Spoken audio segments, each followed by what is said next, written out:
Okay, I think we'll start. So this is where we left yesterday. So I wrote down here some references on this kind of topics. So these lecture notes by Cheeger are actually pretty good. So it does too much hand waving, I guess, to give really complete proofs of stuff, but he tries to give the idea under the stuff he's doing. So the original paper are a series of 4 papers by Cheeger and Colding. So this one, lower bounds on Ricci curvature and the almost rigidity of warp products, proves the almost splitting theorem and some other related results. Some things that says, so there is also some kind of so this is an almost Cheeger-Gromoll theorem. So they also have an almost rigidity for Bishop-Gromov theorem, something that tells you that if, let's say, if the volume of a ball is almost the best thing you could expect from Bishop-Gromov inequality, then your Gromov-Hausdorff close to a ball in a space form. There's also a set of video lectures by Aaron Neighbor available on YouTube, which are really nice. And some more recent papers where, so he's kind of the leading guy in this field these years, and he proved a lot of nice results. And well, as you might have noticed, well, maybe not yet, but you will notice this field is pretty technical, so reading the papers can be hard, but at least Neighbor writes really good introduction, which gives you all the new ideas, where they come from, and stuff like that. So that's pretty pleasant.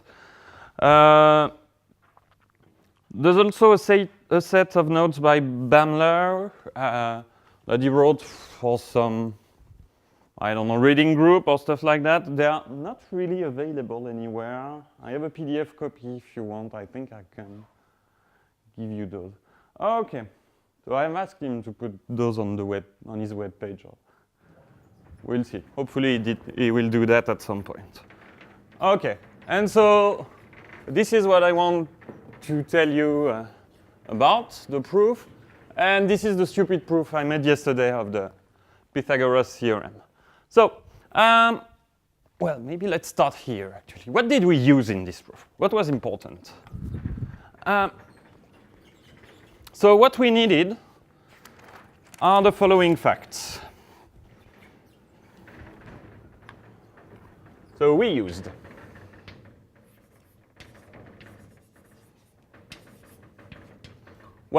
that Z was on this level set. So we used that B of Z was equal to 0. Okay. We use, what did we use? We use at some point that Z C of S, so distance between Z and C of S is equal, well, I will write it in this way maybe, B of C of S minus B of Z. And another, so which more or less tell you that this geodesic here, its tangent vector at each point is the gradient of B here. Okay, and we also used, so this is like going from here to here. So you know, so this is gamma S of L of S. And we say, okay, but this doesn't depend on the point on the geodesic that we are moving on. So what we actually use is the following computation. So if I take gradient B evaluated at, so let's say one of those points. So gamma sub S of T, inner product with gamma dot or gamma prime. I've used primes. Let's stick with primes. S of T. And if I differentiate that, d over dt of that. So I will have to differentiate this guy, but that won't be a problem since it is a geodesic that will go away. And I will have to differentiate that. And what I will get is the Hessian of B computed at gamma s prime of t, gamma s prime of t, which is equal to 0 with our hypothesis. So this is what I use when going from this line to this line. And going from this line here to here is this equality. Okay. So now we'll need to, what I will try to explain you, won't spend too much time on that, is, well, in this situation, we won't be able to get such a nice function whose Hessian is 0 and whose gradient is identically 1. But we will get something close. So recall that when we proved so how did we get this function b when we proved the Cheeger-Gromoll theorem? We took 2 points going to infinity in opposite directions on a geodesic line, and we took the sum of the Boltzmann function. That was 0 at the end, but b plus b minus was 0, which was a good thing, which allowed us to show that b plus is harmonic, and then we get the Hessian bound from there. So what can we do now? Okay, so first,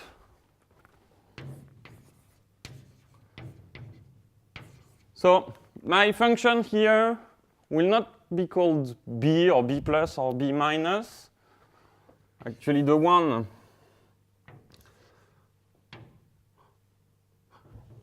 which I will use will be beta.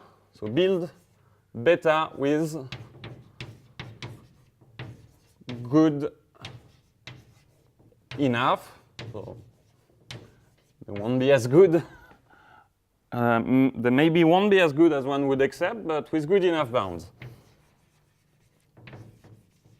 So I will tell you what's going on. So before building beta, we need to use the hypothesis.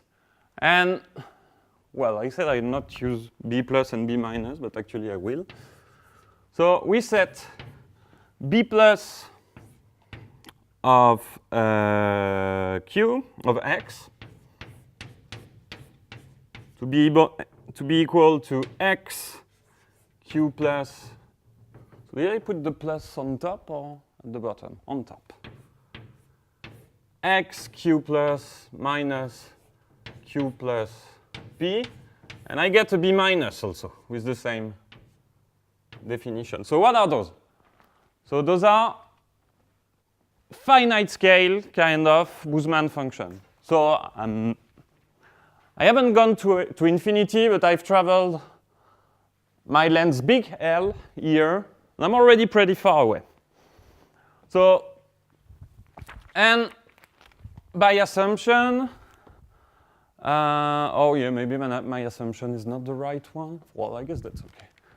So we have that at P,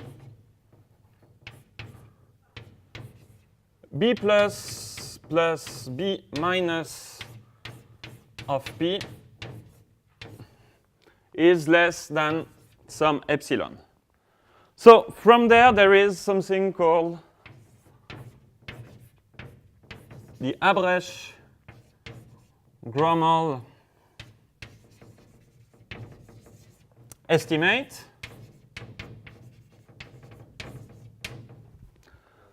So,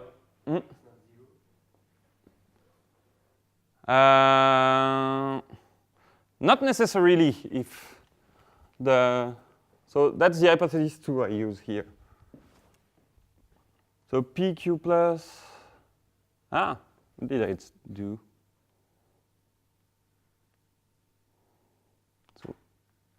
That might actually. XQ. Let me recheck that. Maybe you remove 1/2 of the distance between Q plus and Q minus? There might be something like that going on, yeah.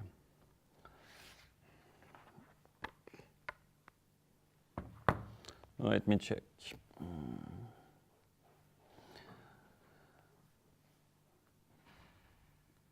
Where is that?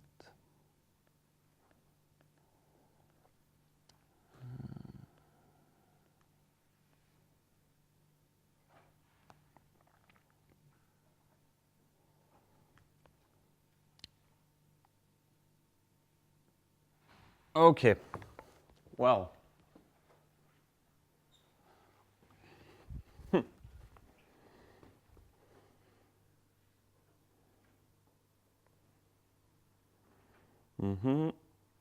Set.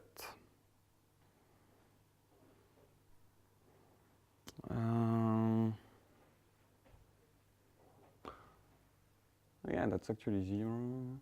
But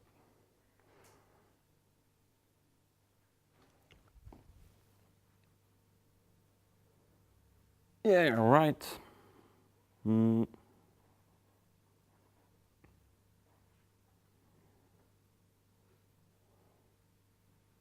Well, okay, let me. So B plus and B minus are that. And if you look at B plus plus B minus at X, so with this E stuff, so I define the function E of P here. And that will be, that will be bounded at least. If I'm not mistaken, that's E of X minus E of P, more or less. And we've assumed that E of P here is small. So the average Gromoll excess estimate will tell you that if this is small at P, then this E is actually small on a neighborhood of P, of fixed size. So average Gromoll estimate tells you that E of X is small. So I won't try to keep track of these eta, R, L, delta, epsilon. So what you should understand is that if you pick some eta and some R, making L big enough, delta, and epsilon small enough, you can achieve that. So E of X is small on,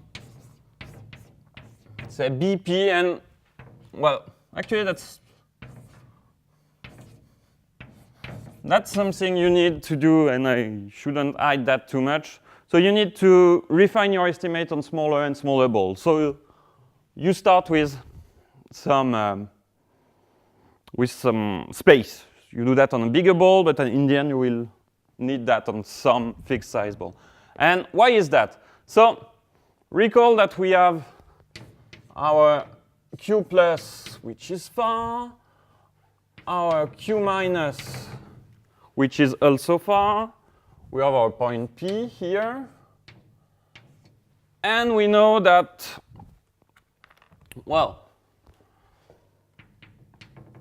so we have our geodesic here, our geodesic here.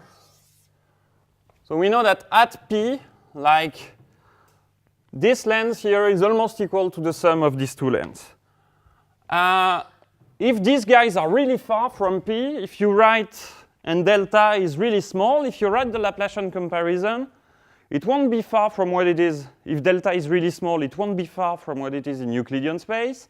And so remember, this is n minus 1 over R, over the distance from Q plus, if I take this part here. So that will tell me that if I'm some fixed scale here, the Laplacian of this guy will be small. If delta is small and L is big. And the Laplacian of this guy is small also. So you don't have, like we did in the previous lecture, that the Laplacian of that guy is 0, but it's small nonetheless. And there is one point P at which it is actually 0. So that you can try to write some kind of quantitative maximum principle using some kind of barrier functions and stuff like that, so that you get this. Okay, so E of x is small. Well, we will have to stop working with these guys for the following reason, is that we want Hessian bounds. And they are, so that's a distance function. So when you're on the cut lockers, it's not smooth, and you have trouble making sense of the Hessian. Actually, I told you, the Laplacian is some kind of sign measure and stuff like that. So we will have to be careful. And so this is the first step. We introduce that. Second step is the following. So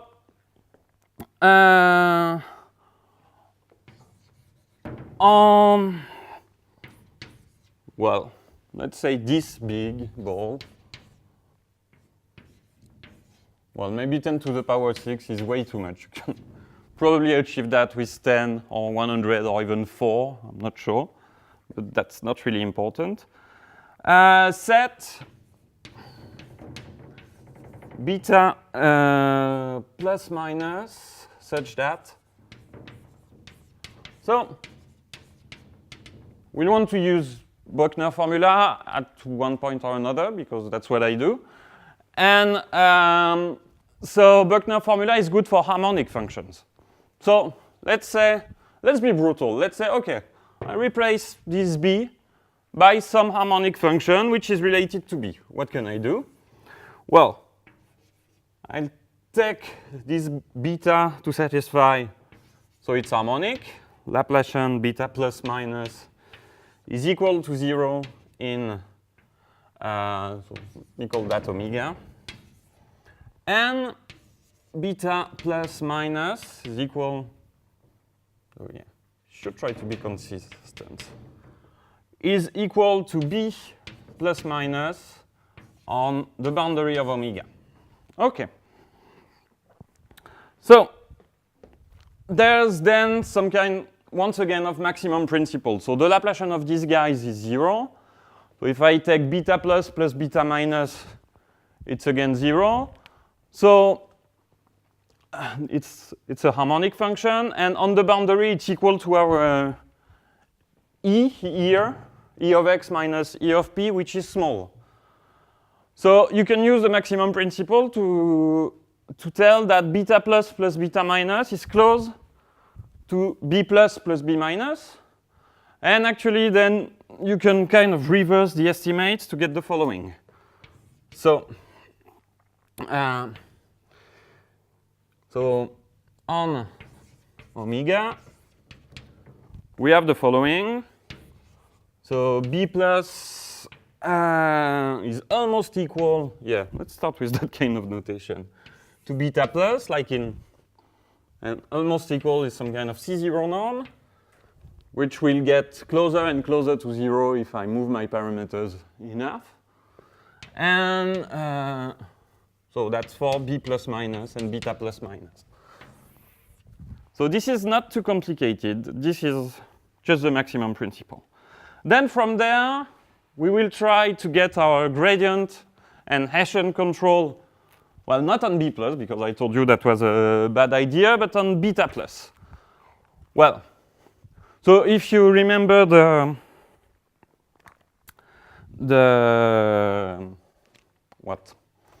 proof of the Cheeger-Gromoll estimate, so we actually need only one of them. So now let's set beta equal beta plus. So we just pick one side, more or less, and b equal b plus.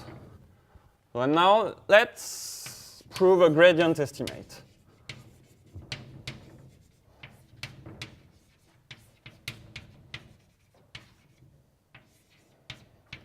which will tell you the following. So, okay, so 1 over the volume. So I'll start to use double bars for volume 2 because this is the last lecture. I'm starting to get lazy, I guess. So in there gradient B minus gradient beta squared and dvg. So what I'm doing is I integrate by parts. So that's the integral over omega of Laplacian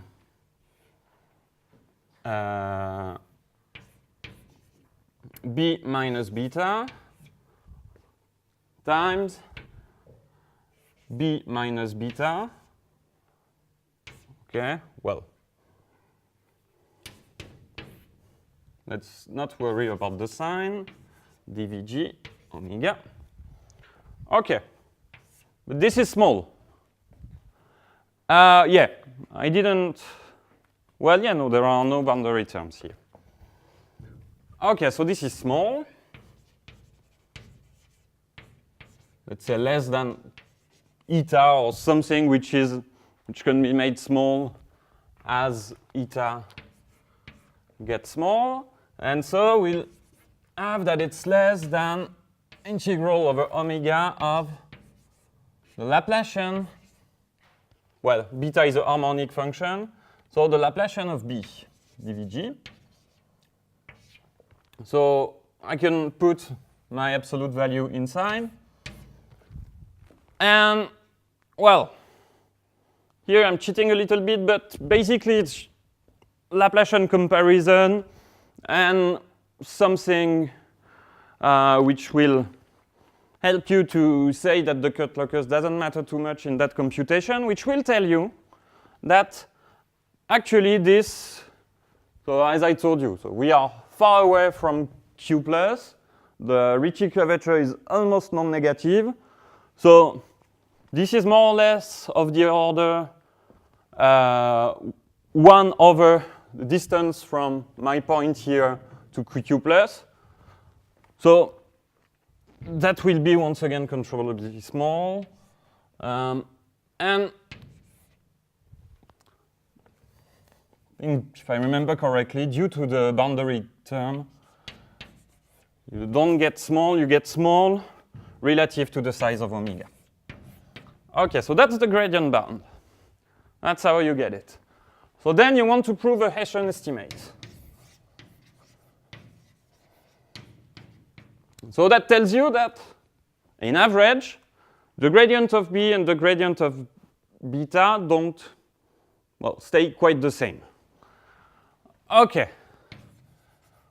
So Hessian estimate now. So we will, so I won't be too precise on that, but it's Buchner's formula. So apply Buchner's formula to beta. So 1/2 Laplacian gradient beta squared. So it's harmonic, so the Laplacian term will get away. I have my Hessian term, which I'm really happy with. Hessian beta squared plus Ricci gradient beta, gradient beta. So what's going on with that guy? Well, that guy is greater than minus n minus 1 delta gradient beta squared because of my bound on the Ricci curvature. So now, so there is some wiggling to do with cutoff function here. You need to get good cutoff function, and you will get that on. So and you might have to reduce quite a bit your thing, depending on how you build your cutoff function. And you get the following. So that the integral So basically, when you integrate, you're able to, so this is the integral of a Laplacian, even with a cutoff function here, that won't matter too much. That's okay. This is what we want to control, and we have control on that guy. We have control on gradient beta already, so you can do something. And in the end, what you get is that it's less than eta, let's say, volume of BPR. Okay. So this was the analysis side. So we have L2 bounds on the gradient and on the Hessian. Okay, but what I want to do here is kind of integrate the Hessian along a geodesic and integrate the gradient along the geodesic to get the two stuff we used last time. So how can we do that? Well, you know that when you have just integral bounds, if you pick some, so let's forget about geodesic, let's just think about straight lines. It's not, if a function is just integrable, it could be as bad as possible on any line that you pick. But there is a way to circumvent that. This way is the following. So basically, if you think of Fubini's theorem, let's assume you take an integrable function on the square. Fubini's theorem will tell you that on almost every line, so yeah, pick a direction, and on almost every line, your function will be integrable. And you can control the integral along, you can actually control the number of lines, the quantity of lines on which the integral is bad. And it will be good on most of them. So there is a geometric way of saying that, which is called the segment inequality. Okay, let me try to tell you that. Okay.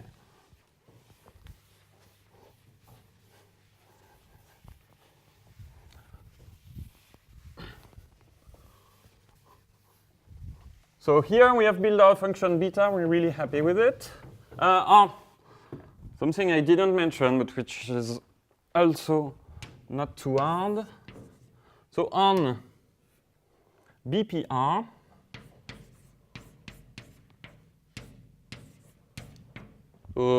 this is some kind of elliptic estimate, which is not too complicated to get. Well, you can actually arrange such that you have that. That could be of some use. I'm not sure I'll use that, but that. So actually, due to the technology at that time, so Cheeger and Colding didn't use this bound. They just say, okay, it's in L infinity, it's greater than C, it's less than C. But actually, with present technology and refinements, you can get that it's almost 1, which can help at some point. Okay, so now let's go from integral estimates to estimates along geodesics.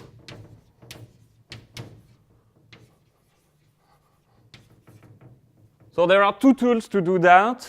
One of them is used to prove the analog of the first statement here, and the other is used to prove the second one. We'll just talk about the first tool. The second tool is actually simpler to prove, but requires some more setup. Okay, so along geodesics.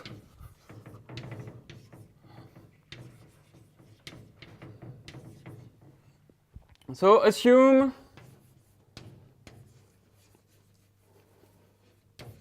f is some continuous function, let's say bounded. Then let's assume that f is non-negative too. So which will be perfectly legitimate for functions like gradient beta squared or Hessian beta squared. So those are non-assumption in our case. Let's assume that the Ricci curvature is bounded from below.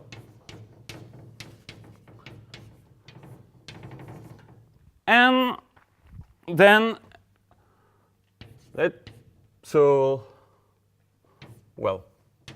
since C0 of some open set, let's assume that you have A1 and A2 included in omega. And okay. Or maybe I should take a ball instead of some A1 and A2. Well, I guess that's not that important. Okay. Well, the theorem I will state is maybe false, but it gives you the idea. So let D be some kind of distance measurement between A1 and A2, but in the opposite way as what one do usually. X2 in A2 of the X1, X2. Well, this is the furthest point. You move one in A1, you move the other one in A2. So you have your big set omega. You have some A1 here, some A2 here. They could intersect. Or be the same, actually. And then you have the following. So let me write that. So integral for x1, x2 inside A1 times A2 of, so what I call integral of the segment from x to y of f, let's say ds. So, and that's dx dy is less than some constant c, which can be controlled by that, times volume of A1 plus volume of A2 times, well, the integral of f on omega. Okay, so what that tells you is that, so, well, yeah, maybe some word on notation. That's not x1, that's x1, x2. Okay, so what is this notation? Well, draw like in Euclidean geometry, this is the segment from x1 and x2. Well, that might be non-unique, but one can show that the set of points, of pair of points in M times M, where you don't have a unique segment between those 2 points is small. It's of measure 0, so that's not a big deal. So, okay, pick a pair of points, pick a segment, so a minimizing geodesic between them, and integrate f with respect to arc length along this segment. So that gives you some kind of function, measurable, from M times M to R, which will be non-negative. And in average, this function, so, and actually I restricted my endpoints here to wiggle like in those 2 sets. So this would be x1, x2. And so, yeah, that tells you that. If you move x1 and x2 inside A1 and A2, except if you're particularly unlucky, the integral of my function f along this geodesic will be of a comparable size to the integral of my function on the whole of omega. So that will help you. Because, okay, yeah, maybe let's stop there for a minute. So what that will tell you is that, okay, maybe, so here I would like the integral of the norm of the Hessian to be 0 along all those geodesics here, or to be really small along all those geodesics.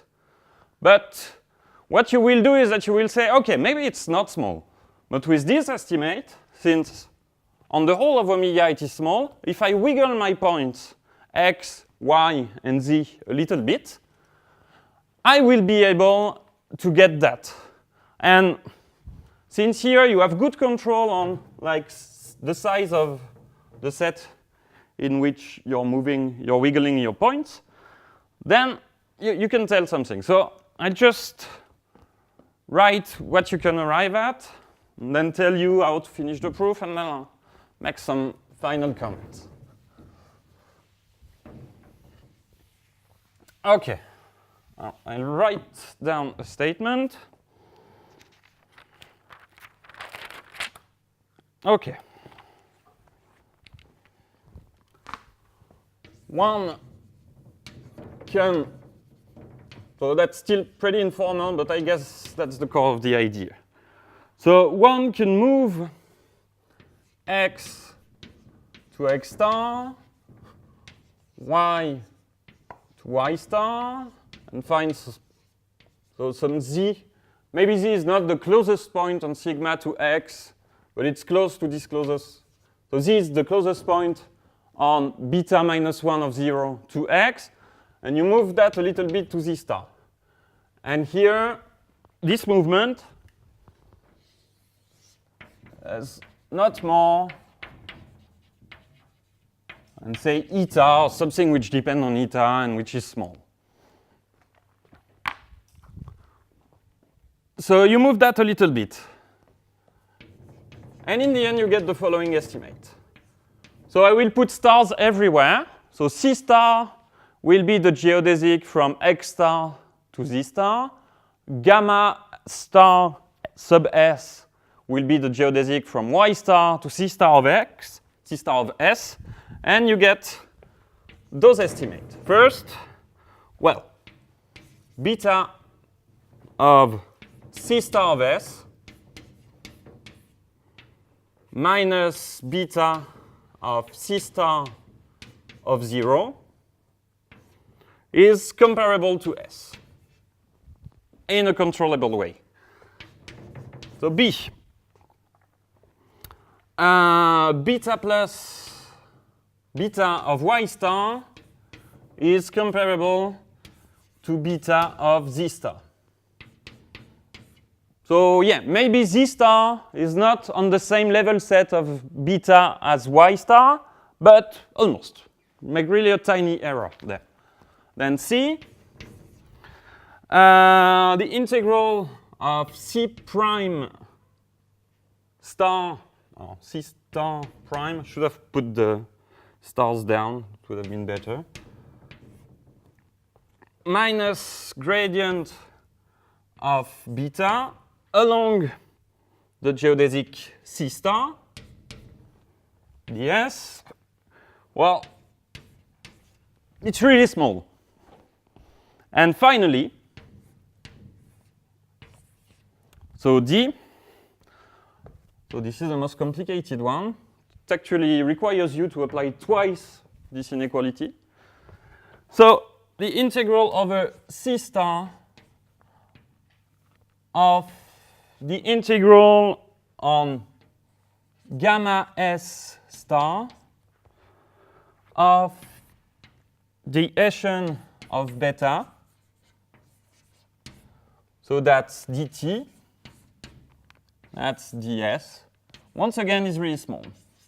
So with that, you can actually put the error terms inside that computation. So, well, first line is valid wherever you are. Yeah. First, when we do this moving of points, we make a small error in little l of 0, and big L. But that doesn't matter since we want to show that we are Gromov-Hausdorff closed. We want to show that Pythagoras' theorem, which characterizes metric products, holds up to a small error factor. So that doesn't matter. So now, okay. So first line is okay. There's nothing specific about B. There's no B at all. Now second line. Oh. So going from first line to second line, we can use that. Well, C star and gradient, C star prime and gradient beta are almost the same, so that's okay. Well, integral from 0 to L of S is for free. Then going to the end of the second line comes for free. And then, actually, when you go from second line to third line, what you use is this estimate. You write some kind of, so what's the name of that in English? Well, basically you bound, here we said this, that this doesn't change, but along the geodesics, the family of geodesics that we are considering, this integral of the derivative is really small. So this almost doesn't change, and you can put an error term there. And then going up to the end, we'll just be using this and actually this too. Okay. So now I think I've told you everything I could about this proof. Let's try to see what's going on after. Okay.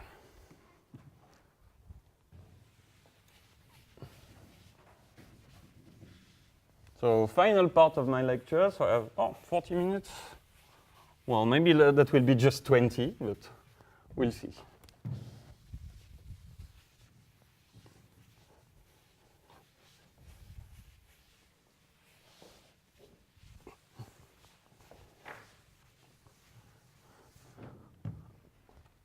Okay, so good enough. So final part. So what next? And what's used for those kind of theorem?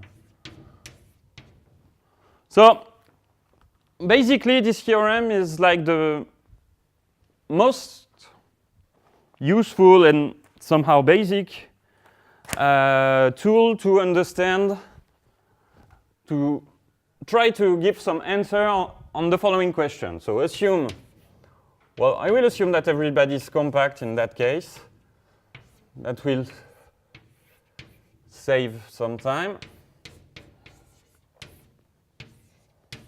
So assume that this Gromov-Hausdorff converges to xd as I go to infinity, and that the Ricci curvature is bounded from below.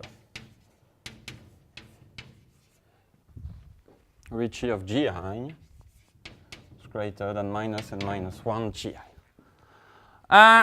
So one would like to see, as I told you in maybe the first or third lecture, I don't remember, what kind of properties that xd retains from.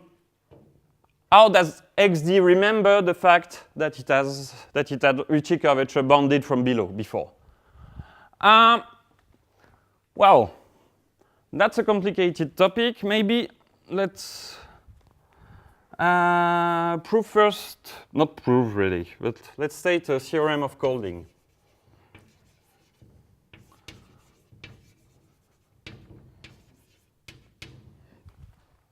So if, and the tools we've used here are of constant use in that. So if mi, so well, you assume that everybody has the same dimension. Gi, so here I will do that in pointed sense.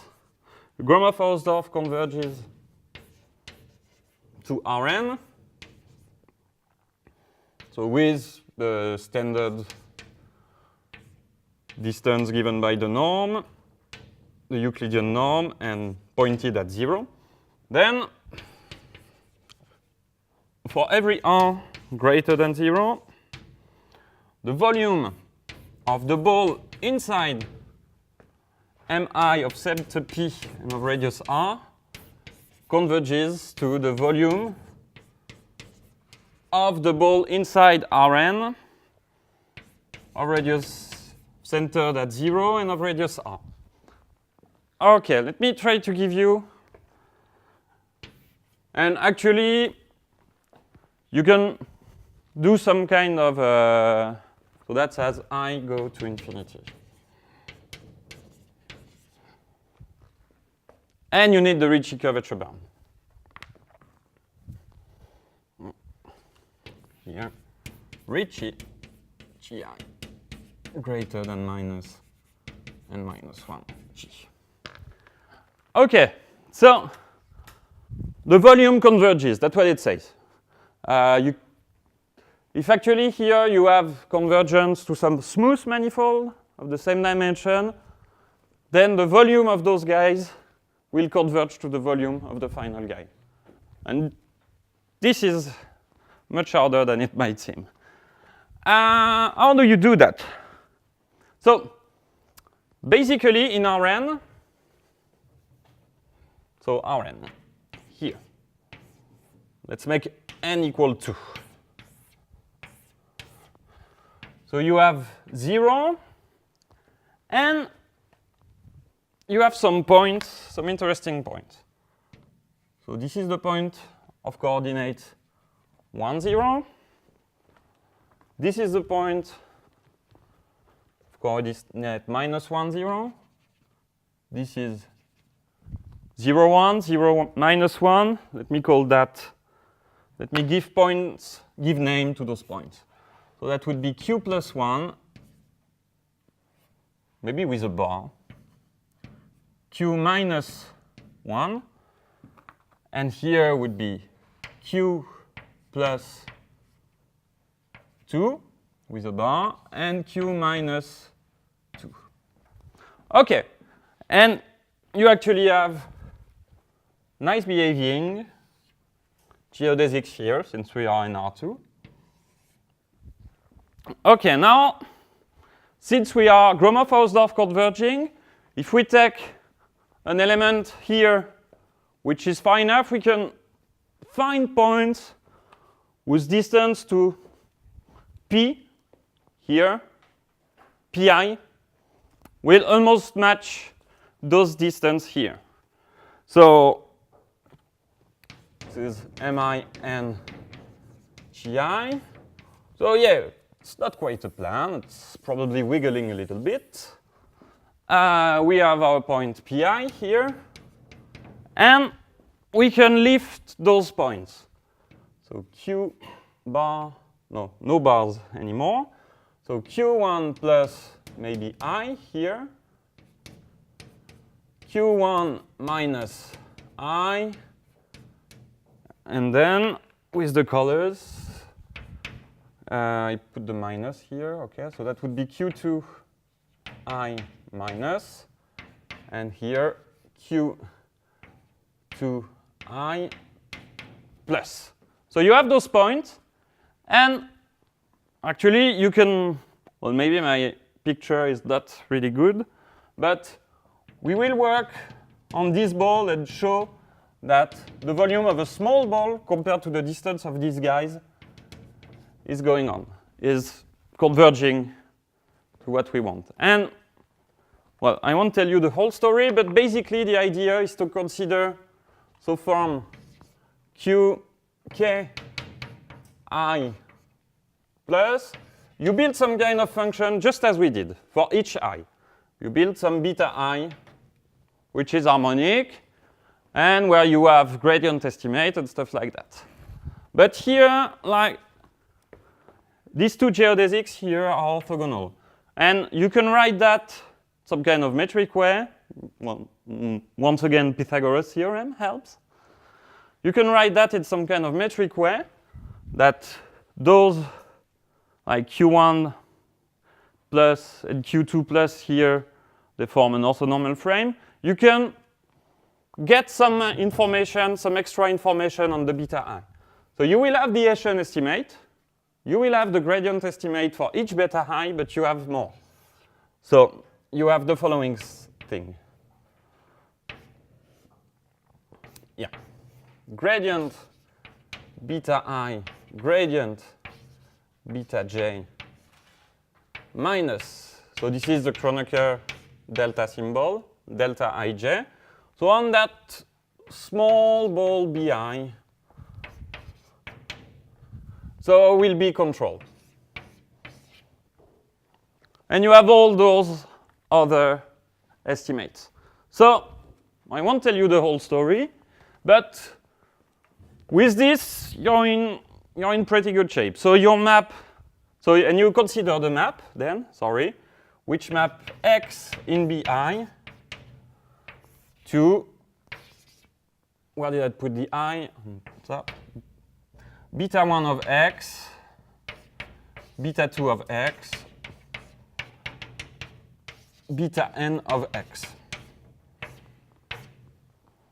Okay, so this will be a smooth map from, and yeah, we have some, beta a k, or beta k I. So yeah, and here it will be k l, and that depends on I, and you have to keep track of all the constants that appear and make some bookkeeping, but that's not too bad. So for each I, you have those functions. And when you make I go to infinity in the end, well, it looks like an isometry, actually, with this and all the other. And the Hessian is small, too, so it looks almost like a linear map, which is an isometry. So I'm cheating a lot. But that's basically the idea.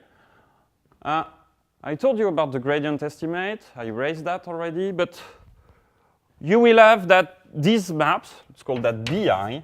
Oh, no, Bi is bad. Fi. These maps are 1 plus something small Lipschitz. So that's not bad to control volumes in one way. So you get an inequality. I don't remember which one. But you get something. And then, once you get that, you need to, well, I guess the harder part, well, you need some topology, actually, is to say that, well, so Fi contracts volume. So you get one inequality like that. But you want to get an inequality in the other direction too. And for that, you need some topology to say, OK, I'm almost surjective from here to here. And, well, I don't remember how you do that, actually. OK. So that's Colding's result. But you can actually go even further. OK. So maybe let me give you a theorem, which is a request from Gilles Courtois, which will give you some lectures on the properties of fundamental groups of manifolds with Ricci curvature bounded from below next week. And you will need the following result. The hypotheses are actually the same as those of the previous theorem. Theorem. So this one was Colding alone, and this one is one of the many theorems of Cheeger and Colding. So in the references, as okay, they're just right now.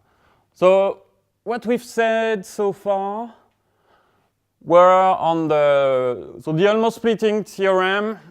And those kind of ideas appear on the first paper of Cheeger and Colding, like lower bounds on Ricci curvature and almost rigidity. So now we move a little bit further. So there are 3 papers on the structure of spaces with Ricci curvature bounded from below. This is a result from the end of the first paper. So Cheeger-Colding. So assume same thing. So some people ask me, what do Gromov-Hausdorff limits retain of the topology of the guy in the sequence? Well, in general, you cannot say much. But with those Ricci curvature bounds, you can actually tell something. So Mi and Gi Pi is Gromov-Hausdorff converging as I go to infinity to Rn. Well, the distance coming from the Euclidean norm and 0 with Ricci bounded from below. Then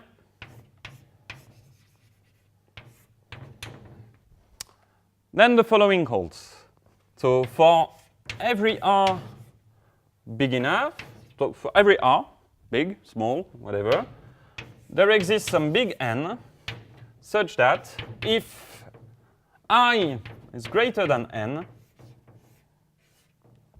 well, you want to say it retains some of the topology of, its topology looks like the ball in Rn. You cannot quite say that, but you can say the following. So B pi, so B in Mi of center pi of radius r is contractible. It's not really contractible inside that, but it's contractible inside a slightly larger ball.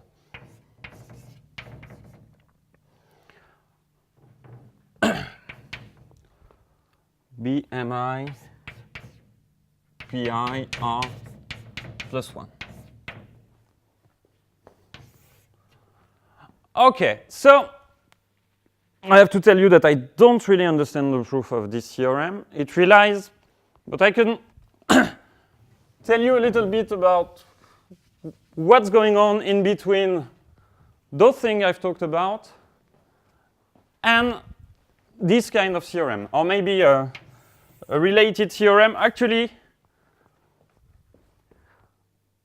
yeah. Okay, with the same method, in the same paper, they prove the following, which is a really interesting theorem.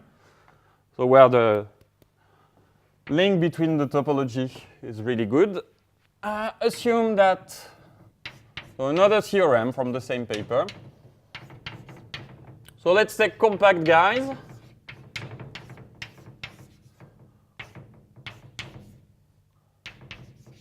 So everybody is of the same dimension. And all the guys in the sequence are smooth.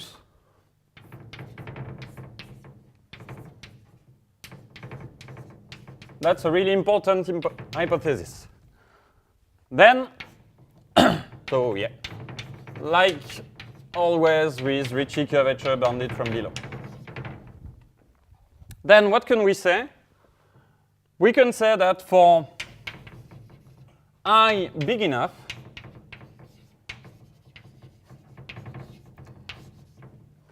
Mi n is diffeomorphic to Mn. Okay, so here the topology, if the limit is smooth, and really I mean smooth Riemannian manifold. Maybe C2 is enough, maybe C2 alpha, I'm not sure. But if here, even if you have a topological manifold but with some metric, but with some non-smooth metric, this might fail. I can give you an example by Anderson, actually. Remark. This fails if MNG is not smooth. Okay, so what is MNG? It's built in the following way. You take some, so this is some S3 with some Berger metric. So with some explicit parameters, actually. So the example is from Anderson. And you build what is called spherical suspension. So in the end, it will look like some kind of rugby ball like that. So topologically, it's a spherical suspension of S3. So that's a perfectly legitimate 4-dimensional sphere. Okay, no problem. But if you look at the metric here, things don't glue well. So it's not a smooth metric. So that's my M4 G. And you'll notice, as I was saying, that here it's not smooth.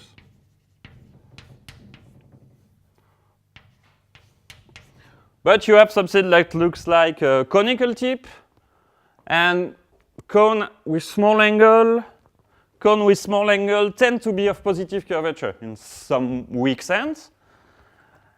And along, and here, this metric, it's not too complicated to compute that on the smooth part you have Ricci greater actually than 3G. So that's 3 is n-1 when the dimension is 4. And you can do the following thing. So you can build a metric which looks like that, or also the diameter of that guy. That's actually a nice observation. So here, so the diameter is realized by this curve, and the diameter is equal to pi. Okay, so, but what you can do is you're maybe wiggling a little bit those guys, but not too much, so that you keep this Berger sphere. But here you cut, and you glue with something different, which is doing the following. So, which part are you contracting? Okay, so you contract, yeah, that's it. So recall that in this Berger sphere you have this fiber bundle structure, you have this S2 and these S1s here. And here we have contracted the fiber and the base at the same speed inside. Here what you do, so you contract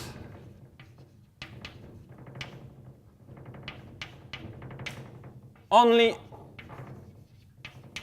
the fibers, and the base will, when you have contracted the fibers, the base is small, but it's still there.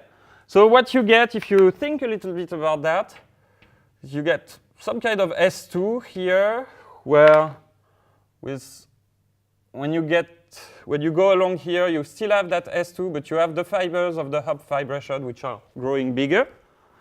And, well, it took me, each time I want to figure out why that's it, takes me a while. But when you look at just this part, what you have built here is, so this part is actually CP2 minus some ball. And you do the same thing here. So in the end, you have some S2. And so you can do that with explicit functions. So basically what you get is a one parameter family of Berger metrics around that. So you shrink the hub fiber, but keeping the base small, but it's still there. And here you also get CP2 minus a ball, but actually when you do this kind of symmetry, you get CP2 with the opposite orientation. So in the end, this guy is diffeomorphic to the connective sum of CP2 with CP2 endowed with the reverse orientation. Okay, and when you do that, so you can make the construction so that in definite part, it's really like this one, so that the Ricci curvature remains 3G, and such that, so when you go here, so in the end, you have Gromov-Hausdorff convergence here. Well, maybe my picture is a bit messy, but that's really, so the paper by Anderson is pretty nice, and that's a really explicit construction. So, and that tells you a lot of things. So, counterexample to this theorem when the limit is not a smooth Riemannian manifold first. Second, so the diameter of these guys is converging to pi, okay? So one could try to play the following game. So, okay, in Meyer's theorem, when we have equality, so Ricci greater than n-1g and diameter equal to pi, then we have that the manifold is a sphere. Okay, we could play, so as we tried to weaken a little bit and make quantitative the Cheeger-Gromoll theorem in the almost splitting theorem, we could play the following game. Okay, I give you a manifold with Ricci curvature greater than n-1g and whose diameter is almost pi. It's pi minus epsilon. Can you say it looks like a sphere? Can you say it's Gromov-Hausdorff close to a sphere? Diffeomorphic to a sphere? I don't know. That the volume is close to the volume of the sphere? This is a counterexample to all these possible statements. So, yeah, too bad. Okay. So could I say a little more? Well, maybe I'll tell you of one thing. The rough idea of how you do this kind of stuff.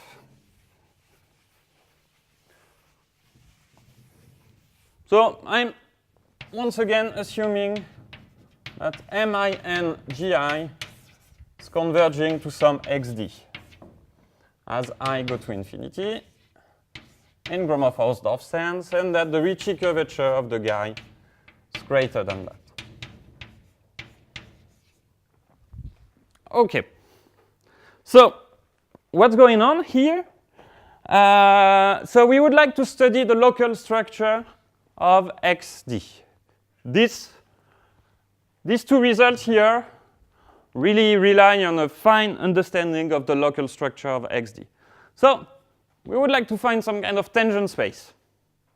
So recall when we introduced Gromov-Hausdorff convergence, we had one example in mind, which was you start with a manifold and you zoom around the fixed point, more and more and more and more, and then which amounts to multiply the metric by a big constant, like zooming and zooming and zooming, and in the end you get the tangent space. So maybe let's try to do the same thing.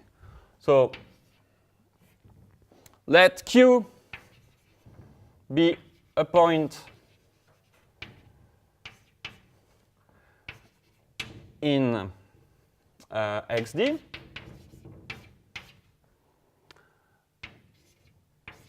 A tangent cone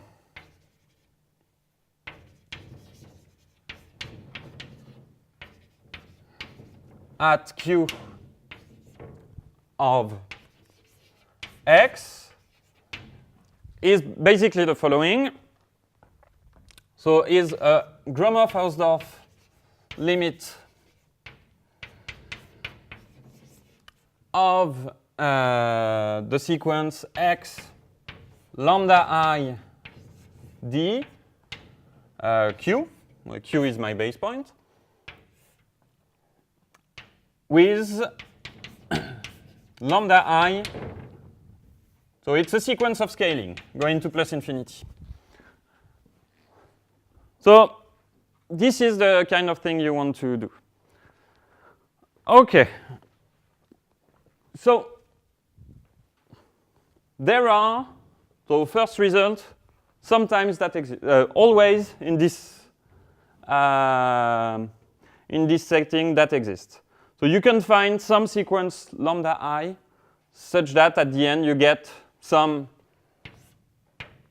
well, some x sub p, d sub p, x sub q, d sub q, and yeah, some base point, so maybe some q infinity, you can call that. So which will, so you have this kind of limits. Why is that so? So when I rescale that, let's assume that we are doing that on each piece of the sequence. We are multiplying the metric by a big constant. Multiplying the metric by a big constant will make the Ricci curvature really close to 0. So you can try to say, okay, I have my sequence of rescaling, so yeah, maybe let's assume that well, xd could look like that, for instance. And that's my point Q. So here, when you zoom, you end up with maybe something like that. So that's in xd. That's my kind of tangent space xq. But you also have the, OK. Let's make that a little smooth. But you also have here your I. Oh, maybe I should put k here, I guess, with lambda k going to infinity. So this is my k going to infinity. But I also have here my I going to infinity, which, so q comes from some point qi inside the sequence. So actually, you can, instead of looking directly here, you can look that way. And you get that actually this limit space is a limit of Riemannian manifold with Ricci curvature with a lower bound which goes to 0. Oh, that's interesting, because if you look at the almost splitting theorem, when we have a lower bound on the Ricci curvature going to 0, if we can find points which are far away, then we know that the limit will split. So here the limit won't split. But imagine instead of that,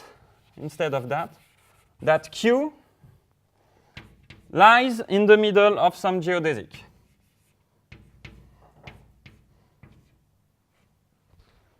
And in a metric space where the length, the distance between 2 points is realized by the length of the curve, most of the points will do that. Otherwise, you don't have enough space. If at each time you cannot push a geodesic, you run into trouble. Then when I zoom, what I get? So if I zoom, then my Q infinity will get a line like that. So I will be able to apply the almost splitting theorem, because I can get back in my sequence and take those smooth guys, which will have longer and longer and longer geodesics passing close to Q. And so that will tell me that my tangent cone here is actually some kind of product.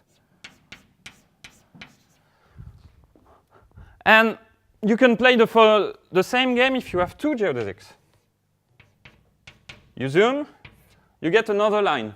If you have 2 distinct lines, so I'm really cheating a lot, you get R2, and so on, and so on, and so on. And this, you get some kind of filtration of your limit space on how much line can you split when you get a tangent cone at each point. How many lines can you split? And this gives you some kind of dimension, local dimension at a point notion. And basically, when in the end here you have Rn, you can try to apply this kind of argument and get some smoothness. So build this kind of maps and get some kind of control. So it ends up using quite a lot of geometric measure theory, actually. Well, Reifenberg's theorem is geometric measure theory. Yeah. So you need those to get those kind of stuff to work. But yeah, the idea is more or less this one. OK. So I guess we can stop now.